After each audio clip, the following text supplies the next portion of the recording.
Gulay-gulay, pampahaba ng buhay, ginisang kangkong. Sa hapagkainan kasi laging may gulay, may isang karne at may fish. Laging tatlo yan na ulam namin. Kaya ang palaging gulay is yung choysam, yung kailan. Pero ngayon, itry ko silang pakainin ng kangkong. Siyempre, hugasang mabuti yung kangkong, ibabad, tapos patuyuan. Then, mag-prepare ng bawang at sibuyas, gisa-gisa. Napakasimple, normal na pagkain, pero masarap. Masustansya. Sino pa ba naman ang hindi marunong maggisa ng gulay dyan? Siyempre, natutuwa lang ako na i-video to kasi nga, content ko na.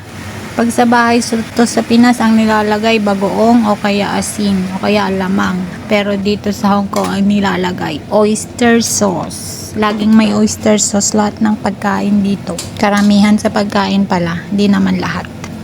Yan, ang bilis ko lang magluto, ginisang kangkong. Sanaying kumain ng gulay para mahaba ang buhay, mahaba pa ang pagtitiis. Ano daw yun?